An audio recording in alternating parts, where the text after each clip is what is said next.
What is up, you guys? It is Zach, and welcome back to my channel. Today, we are going to be talking about Nintendo's 2023 because it is the new year, and Nintendo's probably got a lot in store for us this year. I really hope you guys enjoyed the holiday season and the new year. Obviously, I took a little break. It was very well needed, very nice to have.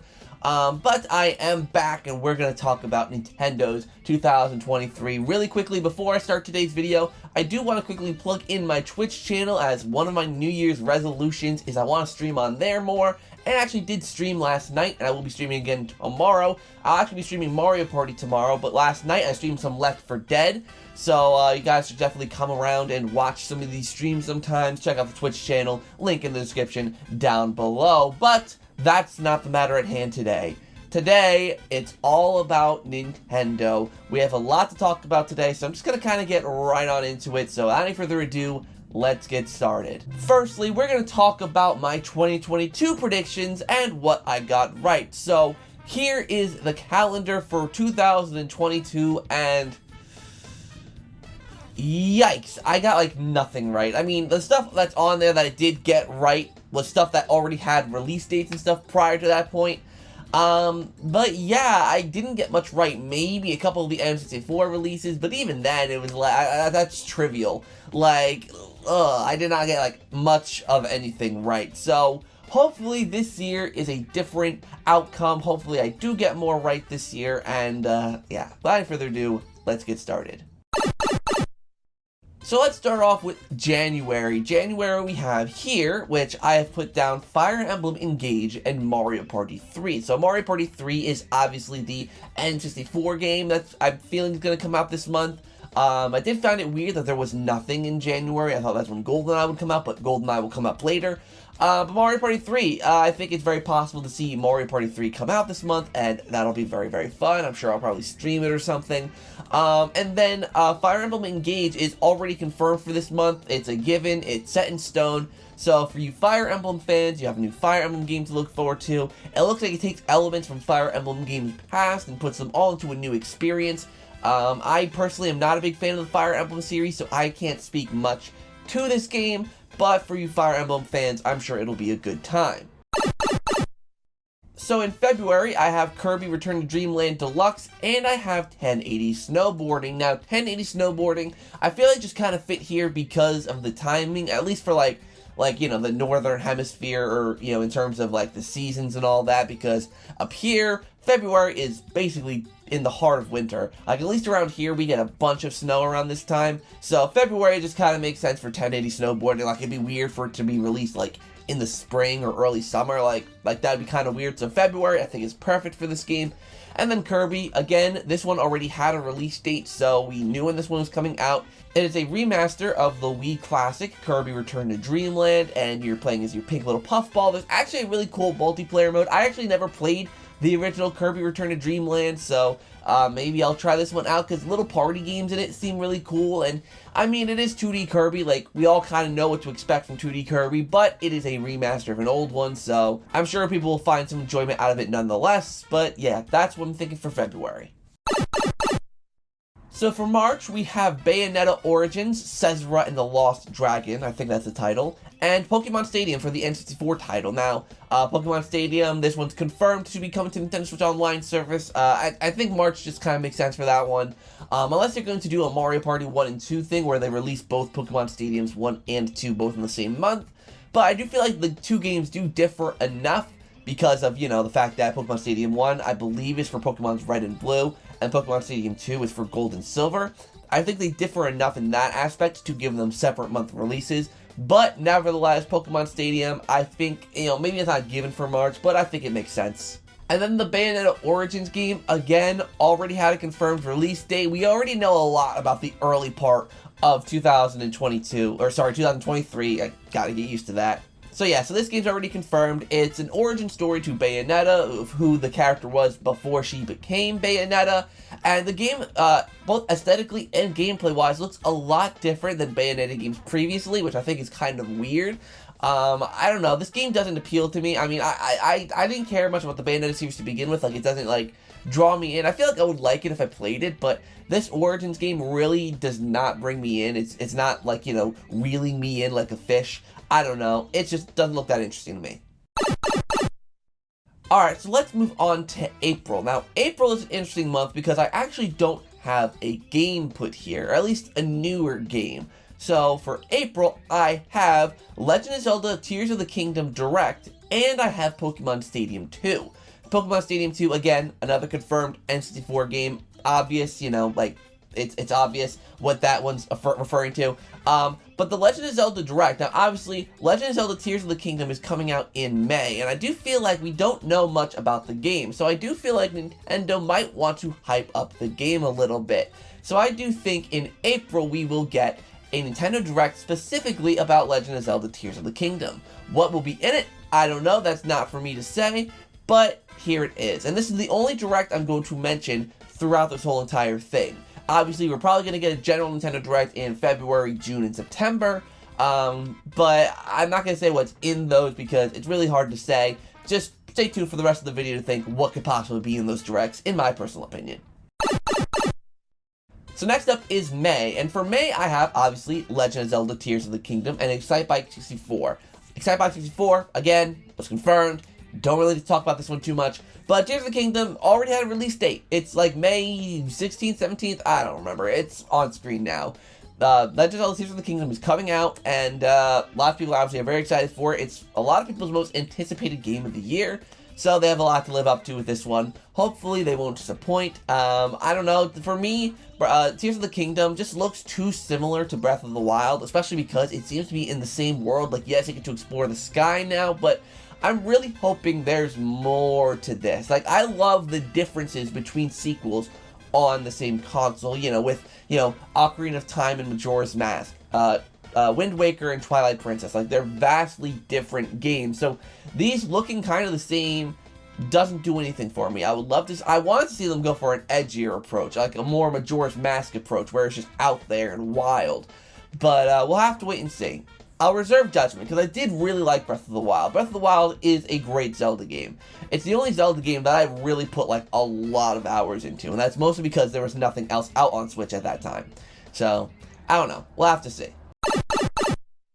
So, June is a big month. Obviously, Nintendo Direct, that's a given, but there are a couple other things this month that I think are potentially going to happen. First of which being a new Mario Baseball game. As I know it says Mario Superstar Baseball, but I just mean a new game, and GoldenEye 007. Now, I feel like GoldenEye 007, we obviously know about its existence, and the fact that it's also coming out on Xbox, meaning that they have to kind of come out around the same time for both platforms. And I do think generally it's gonna happen around E3 time. For some reason, I see this being a big shadow drop at E3, because some people were speculating it would come out in December, but it didn't. So I do feel like it is going to be a really big kind of like whoa thing, and they're just going to shadow drop it after the E3 presentations of both Microsoft and Nintendo. So that'll be really, really cool. And for Mario Baseball, given the fact that they have basically completely stopped supporting strikers, I do think that another Mario Sports game could potentially happen. So it being Mario Baseball could potentially happen. I think it has a high chance of happening. Now, there are rumors, actually, of hirings happening at Bandai Namco for a Nintendo game from, rumors I've heard. Now, Bandai Namco are the people who've developed Mario Baseball in the past, which would mean that it wouldn't come out in June of 2020, like, it wouldn't come out in 6 months if they're just hiring now, but still an interesting thought. I will also point out that with GoldenEye, that is the last of the confirmed N64 games that we have. So N64 games going forward are completely new, aren't confirmed, and I would hope to see them. So let's move on to July, where we have here, I have Splatoon 3 DLC and Donkey Kong 64. Now, Donkey Kong 64, I don't think they need Rare's permission for that one because it's Donkey Kong. Like, I know with Diddy Kong Racing, that one would probably be in real limbo because of the fact that it's not only got, it's got Diddy Kong, which is Nintendo's, but it's also got Banjo and Conker, and I think even Tip Top and all of them that count as Rare's. So, Diddy Kong Racing, they would need another miracle for that one, but Donkey Kong 64, I believe Nintendo can just kind of do whatever they want with because it's a Donkey Kong game. So, to see that come to the platform, I think just kind of makes sense in the middle of the summer. you know, a nice summery jungle adventure kind of game, it kind of makes sense. And then Splatoon 3 DLC, we know that Splatoon 3 is getting DLC. As to when, though, I mean, they didn't say, but I do think a year after the game comes out, well, a little less than a year after the game comes out, kind of makes sense. And what could it be? I don't know, some sort of expansion to the story. I didn't play Splatoon 3, so I can't speak to it, but I do think that it is pretty likely that we'll see it in the summertime, and to me, July kind of makes sense. So for August, I have Pikmin 4, and that's it. I didn't put any N64 games because they did skip December, so skipping months could be possible. And I did choose to skip the month of August because, well, it's my predictions list. And then Pikmin 4. This was a bold prediction, I will openly admit. This is probably my boldest prediction on this list because of the fact that I deep in my heart, I feel like this game is going to get delayed until 2024. I feel it. But for the Pikmin fans specifically who've been waiting on this game for years, I really don't want to summon that bad energy. So, Pikmin 4, I feel like Pikmin is just such a perfect summer game. A chillax, you know, you're enjoying the environment, you know, it's just a perfect little chill, you know, summer game. And August just kind of makes sense for it. You know, I feel like they do like a little bit of a blowout at E3 since Tears of the Kingdom is out. They don't have to worry about that one anymore. So the next thing to do is to hype up their next big release, which could be Pikmin 4, coming out a couple months later. And I don't know. I think it's very, very possible for them to do that. But we'll have to wait and see. I mean, we still got another 8 months until August, so they'd have to do a lot of pushing to make Pikmin 4 really successful. But we'll have to wait and see. In September, I actually do have another bold prediction, and that is the Metroid Prime trilogy as well as Banjo-Tooie. Now, I do feel like Nintendo and Rare and Microsoft all working together, it's going to become something that happens more. It's not going to be something that's a one-off that's going to happen once and then be done. I think Banjo-Tooie is another likely one to come to the service, especially since the first game came out on the service. So Banjo-Tooie, great game, great sequel to Banjo-Kazooie. I still prefer Kazooie, but Tooie's still a great one. And then Metroid Prime Trilogy, there are rumors of Metroid Prime 1 being remastered, but I don't know, something about that just doesn't sit right with me, right? That only the first game is going to be remastered when you literally have a whole trilogy that exists on the Wii. Like, to me, it just doesn't make sense to remaster only the first one. I mean, Nintendo even done the Mario 3D All-Stars collection, where there was 3 games in that. Like, I know they did Pikmin 3 Deluxe, not a Pikmin trilogy, but nonetheless, I just think that a freaking Metroid Prime trilogy just kind of makes sense. Like I said, it already exists. So, I mean, this is one of those ones where it's like, it's a Hail Mary, right? No one knows what's going to happen. It's been rumored for so long. It's been, you know, on and off. The rumors have changed. It's a mess, but yeah, that's all I've got to say for September. October, I've actually got a couple little interesting predictions as well, being New Super Mario World, as well as Game Boy coming to the Nintendo Switch Online service with no N64 game for the month because of the introduction of these Game Boy games. And when I say Game Boy, I include Game Boy Advance in that, so Game Boy Color, Game Boy Advance, the whole trilogy. I kind of already did a video talking about this and what I think they would do for the Game Boy and Game Boy Color and Game Boy Advance games, so if you want to see my thoughts on that, check out that video. I don't want to go too into it here, but I will have a couple Game Boy Advance games thrown into the next couple months as well, so stay tuned for that. But New Super Mario World, I think they're going to do another New Super Mario Bros. Style game, but I do think they're going to change something. I think it will be different. It won't just be New Super Mario Bros. Switch. I think it will be something different. That's why I put the title New Super Mario World, to give it a little bit of differentiation. Could it be in the same style? Could it be a different style? Could it be completely different feeling altogether? Yes, no, maybe so, we don't know. So we'll have to wait and see on that, because there are rumors of a 2D Mario happening, and I think it's very possible, and 2D Mario always freaking sells, so having it towards, you know, a little nearer the holidays makes sense. It's 2D Mario. Very possible that Nintendo's going to do something with that again. So yes, I don't think there's going to be an Odyssey 2 or anything this year. I think that a new Super Mario Brothers game makes sense. God, I hate that freaking title. For the month of November, I have quite a lot of things here actually, and as you can see, like, note, I didn't put like Game Boy or Game Boy Colors. I'm focused on Game Boy Advance because that's the one I personally care about. So we have Pokemon Scarlet and Violet expansion DLC, and we have WarioWare for the Game Boy Advance, and we have Snowboard Kids for the N64. So starting with WarioWare on the Game Boy Advance, I feel like this would be a fun one, like around the holidays, a little multiplayer game. Well, actually, I don't even know if the original WarioWare is multiplayer, but it is a very fun game, and I don't think that it would be like a launch, you know, like a launch title for the service, but having it in November kind of makes sense. And then Snowboard Kids, another like wintry kind of game in November as we're starting to get towards winter. This would be like one of the first real third-party games. Like, yes, there's obviously Banjo-Kazooie and all that, but Snowboard Kids, a little more of an obscure title, and I do feel like people would get some enjoyment out of that one.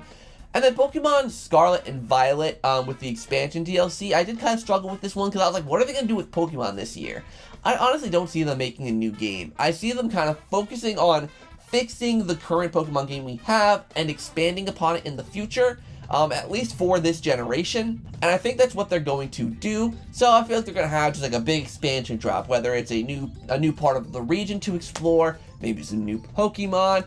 I don't know, I'm not an avid Pokemon fan, so I can't speak much to it, but that's kind of what I'm thinking. So, for the month of December, I actually have no Switch games. Now, this one I actually did include a Game Boy Color game because it goes along with the Game Boy Advance game. So, in this month, I included Mario Tennis for the Game Boy Color, Mario Tennis Power Tour for the Game Boy Advance, and I included Super Smash Bros. For the Nintendo 64. Now, Super Smash Bros., I actually think if they're going to do Super Smash Bros. On Nintendo Switch Online, I think it'll be a big Nintendo Direct announcement during E3. Like, at E3, they'll show off the upcoming Nintendo Switch games. Like they did with kind of GoldenEye, they left it to the end and like had it be suspenseful. I think they're going to do that with Smash Bros., where you can play the original Smash Bros. Online, and I think Nintendo's going to try and make a big deal out of it. They're really going to try and hype it up. So that's what I think for the N64 game. And then the Mario Tennis duology on the Game Boy Color and Game Boy Advance. This one's just kind of a really wish list one, to be honest. And this kind of goes along with what I had on my predictions list in that original video. I did not have these in the launch lineup, so that's why I'm putting them here. I would love to have these two as soon as possible, especially the Game Boy Advance Mario Tennis. I really, really like that one, and I cannot wait to see it, hopefully. So there you have it, guys. There is my calendar for the year and my predictions and all that. Here it is. You know, this is what I'm thinking in terms of 2023. Hopefully I'm right. I don't know if I'm going to be. I could be way, way off. But what do your guys' calendars look like? You can let me know your predictions down in the comments down below. I would love to hear what you guys have to say. And yeah, so thank you guys so much for watching today's video. Hopefully you enjoyed. Like, comment, subscribe, all that stuff down below. Hit that notification bell so you're notified of when I upload videos. Check out the merch store. There's some cool ZakPak merch up on there for you to check out. And until next time, you guys, I'll see you all in the next video.